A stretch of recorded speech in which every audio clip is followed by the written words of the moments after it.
నమస్తే welcome to Sakshi business this is Shahida.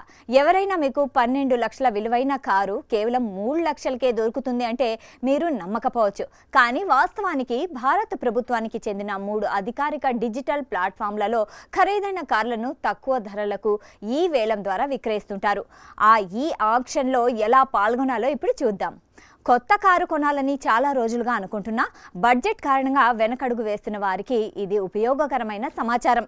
ఎందుకంటే ప్రభుత్వ అధికారిక ఈ వేలం పోర్టల్స్ ద్వారా మంచి స్థితిలో ఉన్న కార్లను మార్కెట్ ధర కంటే చాలా తక్కువ ధరకే కొనుగోలు చేసే అవకాశం ఉంటుంది. దేశంలో ప్రభుత్వం నిర్వహించే పలు అధికారిక డిజిటల్ ప్లాట్ఫామ్లలో ప్రభుత్వ శాఖలు ఉపయోగించిన వాహనాలు, బ్యాంకులు స్వాధీనం చేసుకున్న కార్లను ఇక్కడ తక్కువ ధరలకు వేలం వేస్తారు. కొన్ని సందర్భాల్లో 3 నుంచి 4 లక్షల ప్రారంభ ధరతో కూడా కార్లు అందుబాటులో ఉంటాయి. ఎంఎస్టీసీ భారత ప్రభుత్వానికి చెందిన విశ్వసనీయ ఈ కామర్స్ పోర్టల్. ఈ వెబ్సైట్లో కేంద్ర, రాష్ట్ర ప్రభుత్వ శాఖలు, సైన్యం, పోలీసులు, ప్రభుత్వ రంగ సంస్థలు ఉపయోగించిన వాహనాలను ఈ వేలం ద్వారా విక్రయిస్తారు. ఆయా విభాగాల్లో కొత్త వాహనాలు చేరిన తర్వాత పాత వాహనాలను ఈ పోర్టల్లో వేలానికి ఉంచుతారు.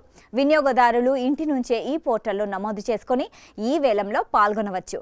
కొన్ని సందర్భాల్లో 12 లక్షల వరకు విలువైన ఎస్యూవీలు కూడా సెడార్ కార్లు లేదా 2 నుంచి 3 లక్షల ప్రారంభ దశలో లభించే అవకాశం ఉంటుందని చెబుతున్నారు. రెండో ముఖ్యమైన platform Indian banks auction properties information portal IBAPI.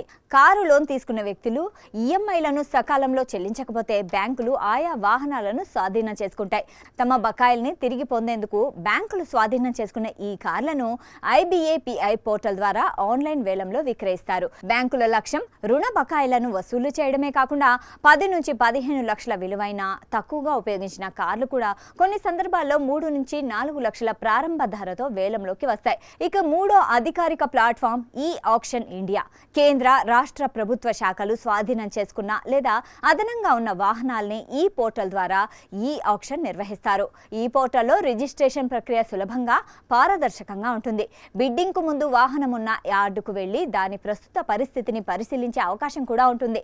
సరైన సమయంలో సరైన బిడ్ వేస్తే ఎలాంటి మధ్యవర్తులు లేదా థర్డ్ పార్టీ కమిషన్ లేకుండానే తక్కువ ధరకే సెకండ్ హ్యాండ్ కారును కొనుగోలు చేసే అవకాశం లభిస్తుంది. సాక్షి టీవీ ప్రసారాలను నిలిపివేయటం చట్టరీత్యా నేరం. సాక్షి టీవీ ప్రసారాల కోసం మీ స్థానిక కేబుల్ ఆపరేటర్ను వెంటనే సంప్రదించండి. DTH లో, ఇంటర్నెట్లో కూడా సాక్షి టీవీ ప్రసారాలను వీక్షించవచ్చు.